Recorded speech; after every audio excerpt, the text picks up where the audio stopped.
Liam, have you ever felt like your success was just a lucky accident and not because of your own talent?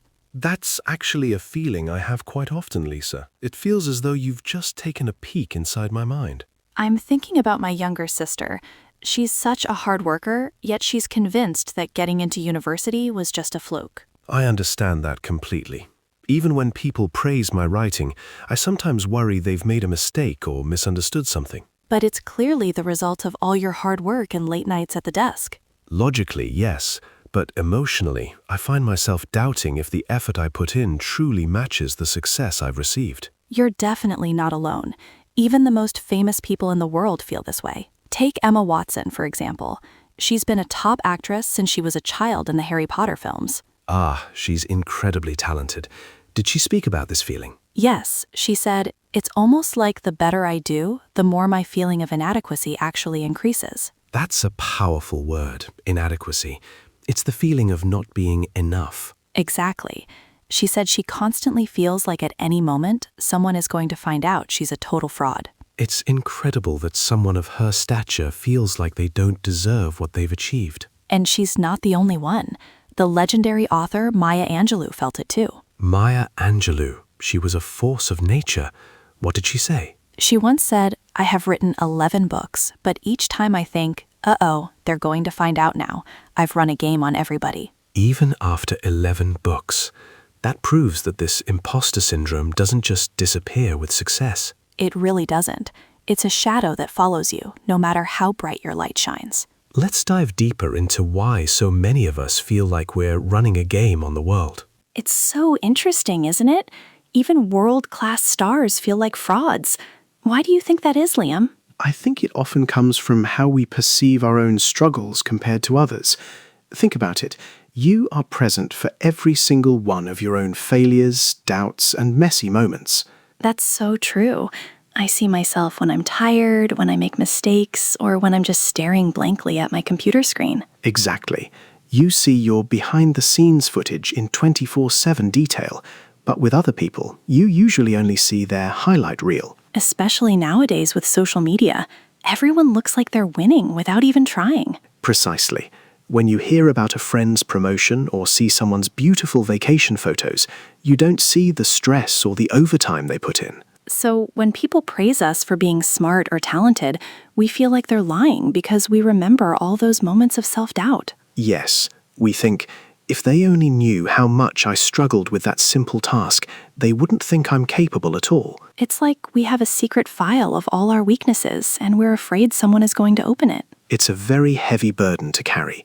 We end up feeling like we don't deserve the achievements we've actually worked very hard for. I read a comment recently that said we only hear from others when they achieve something, so we feel isolated in our own struggles. That isolation is the fuel for imposter syndrome. We assume everyone else is gliding through life while we're the only ones drowning. But in reality, everyone is paddling like crazy under the water, just like we are. I like that image. We're all ducks on a pond, looking calm on the surface, but kicking desperately underneath. I'm definitely a very busy duck today, Liam. We all are, Lisa. But we need to realize that our struggle doesn't make our success any less real. If anything, the struggle is what makes the success meaningful. We just forget that part when we're feeling insecure. It's a paradox. The more we strive for excellence, the more we notice our own imperfections. And that brings us to another interesting point. Is this feeling stronger in our generation than it was for our parents? That's a very relevant question, Lisa. I think many people in our generation feel a unique kind of pressure. Right? I've heard so many friends say they feel like imposters because our lives seem easier than our parents' lives were. It's a strange kind of guilt, isn't it? Our parents or grandparents often faced more physical hardships or limited resources.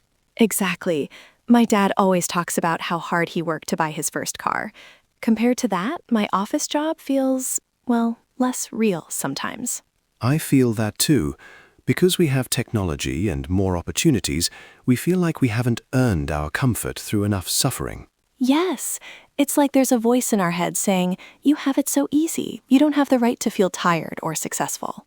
But the truth is, the world has changed. Our challenges are different. They are often more mental and invisible.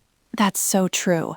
We are constantly connected, constantly compared to others globally, and the pace of life is incredibly fast. We might be working just as hard as the previous generation, but because the results are often digital or abstract, we struggle to feel proud of them. I saw a post from someone saying they feel like a fraud just because they didn't have to climb a mountain to get where they are. It's important to remember that having better tools doesn't mean your work is less valuable. Using a laptop instead of a typewriter doesn't make a writer less of an author. I love that, but it's hard to shake that feeling that we're just playing house or playing professional. We end up feeling like we don't deserve our success because we think it came too easily, even if we spent years studying and preparing for it. And when we do achieve something great, we feel like we should keep quiet about it. Yes, because voicing our concerns or celebrating our wins feels like bragging when we have so much already. It's a lonely place to be, feeling guilty for your success while being terrified that you're not actually good enough to keep it. It's a heavy psychological burden. We are a generation of high achievers who are often paralyzed by the fear of being undeserving. It makes me wonder, is this why so many people are afraid to take on more responsibility at work? That's a great point, Liam. I know so many talented people who turn down promotions because they're terrified of the added responsibility. It's the exposure factor. They feel that a higher position is just a bigger stage for people to finally notice they aren't as competent as they seem. I read a heartbreaking comment from someone who said they walk into work every day fearing that today is the day they'll be found out. That level of anxiety is exhausting. Imagine starting every morning at square one, feeling like you have to prove your worth all over again. And the pressure disappears only when the sun goes down and the workday ends. It sounds like living in a constant state of emergency. It really is.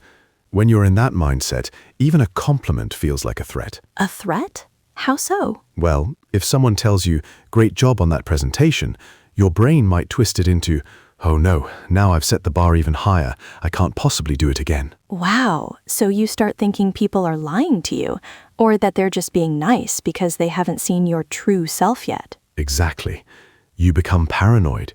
You might even think people are talking about your lack of skill behind your back, despite all evidence to the contrary. It's a vicious cycle. You shy away from responsibility because you don't want to be an even bigger failure than you already think you are. But the irony is, the people who feel this way are usually the most dedicated and careful workers, precisely because they are so afraid of making a mistake. That's the tragedy of it. Their imposter fear actually drives them to work harder, which leads to more success, which leads to more imposter syndrome. It's a loop that never ends, unless we change how we view our own abilities and the nature of perfection. I feel like crying for that person who said they look forward to the end of the day just for the pressure to stop. No one should have to work in fear. No one should. We need to realize that being good enough is not a fixed point we reach. It's a process of learning as we go. Exactly. Nobody has it all figured out on day one, not even the bosses. Especially not the bosses sometimes. But they've learned to accept that learning on the job is part of the job. So how do we start breaking this cycle? How do we stop thinking our success is just a fluke? It's so easy to just shrug and say, "Oh, I just got lucky," or "I was in the right place at the right time." We do that to stay humble, but it can be a dangerous habit. It disconnects us from our own agency. Exactly. If it's all just luck, then we feel like we have no control over whether we succeed again in the future. There's a famous saying, Lisa, luck is what happens when preparation meets opportunity. I love that. You might have been in the right place, but you were only there because you chose to show up. Precisely. And you were only able to take advantage of the opportunity because you had spent years building the necessary skills. I think we need to start looking at our achievements like a puzzle. Luck might be one piece, but your effort and talent are all the other pieces. That's a beautiful way to put it. Without those other pieces, the luck piece wouldn't have anything to connect to. We often feel guilty because we see others working just as hard, or even harder, who haven't reached the same level of success yet. That's a very common source of imposter syndrome. We feel like we've stolen someone else's spot. But we have to realize that we are responsible for our own lives and results. Feeling guilty doesn't help those who are still struggling. In fact, by owning our success, we can actually become more effective at helping others climb up alongside us. So instead of saying it was a fluke, maybe we should start saying, I worked hard to be ready for this moment. It feels uncomfortable at first, doesn't it? It feels like we're being arrogant. It does, but there's a big difference between being arrogant and being honest about your own contributions. Honesty is the key. If you objectively look at the hours you spent practicing, studying, or worrying, it's impossible to say you did nothing. I guess we need to start keeping a success journal. Not to brag, but to remind ourselves of the facts when the imposter voice starts whispering. A fact check for the soul. I like that idea very much. Thinking about all this reminds me of a boy I knew back in high school. He was always at the top of the class.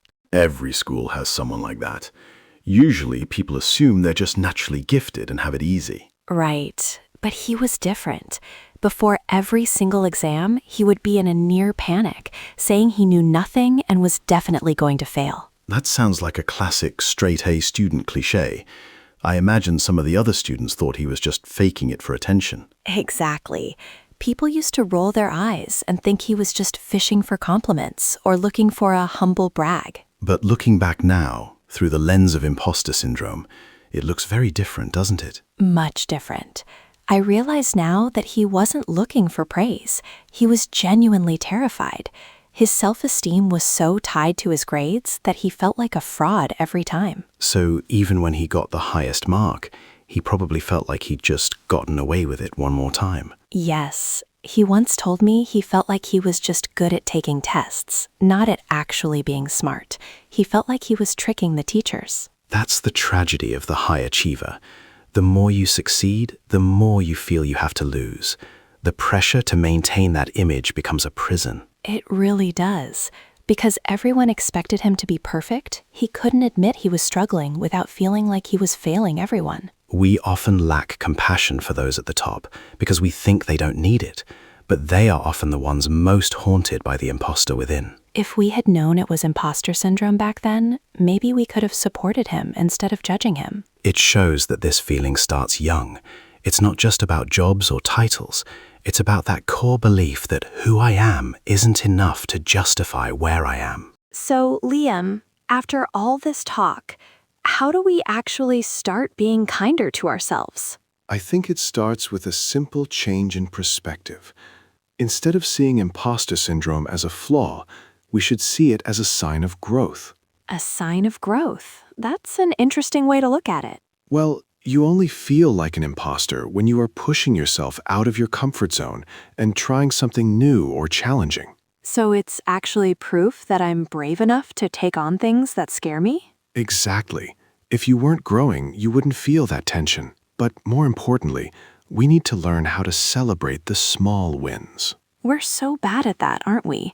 We just finish one thing and immediately worry about the next giant task. We do. We need to stop and say to ourselves, I did that. It wasn't luck. It was me, and I did a good job. Even the tiny things? Like finally sending that email I was nervous about, or finishing a difficult chapter? Especially those tiny things. We need to take a moment to comfort that part of us that feels small and say, you did well today. I'm proud of you. That's so important. It's like being our own best friend instead of our own harshest critic. Precisely. We spend so much time waiting for the world to validate us, but the most important validation comes from within. I love the idea of soothing ourselves, recognizing that the fear is there, but choosing to believe in our efforts anyway. We have to remember that we are all works in progress. No one, not even the people we admire most, has a perfect version of themselves. So to everyone listening who feels like a fraud today, please take a deep breath, look at everything you've handled so far. You've survived every impossible day. You've learned things you didn't know a year ago. That's not a fluke. That's your strength. You are enough, just as you are, not because of your titles or your grades, but because of the heart and effort you put into your life. Let's carry that warmth with us. You don't need to be perfect to be worthy of your success. Today's conversation really hit home for me, Liam. I feel like I've been holding my breath for a long time, and I can finally let it out. I feel the same, Lisa. It's quite liberating to admit that we all feel like imposters sometimes, isn't it? It really is. We talked about how even legends like Maya Angelou felt this way, and how our behind-the-scenes struggles are something everyone shares. We also looked at how our generation carries a unique kind of guilt, and why we shouldn't be afraid to own our success, because it's never just luck. And I'm going to remember what you said about the high school boy. It's a reminder to be kinder to everyone, because we never know what kind of pressure they're putting on themselves. Most importantly, I hope everyone listening remembers to stop and say well done to themselves tonight, even for the small things. Yes, give yourself a pat on the back. You're doing so much better than you think you are. You don't need to wait for someone else to tell you that you belong here. You've already earned your place. Well, that's all for today's episode. Thank you so much for spending this time with us. It's been a pleasure. We hope you feel a little lighter and a little more confident in your own journey. If you enjoyed this, feel free to share it with someone who might need a little reminder that they are enough. Until next time, take care of yourselves and keep moving forward with a kind heart. Bye for now. Goodbye.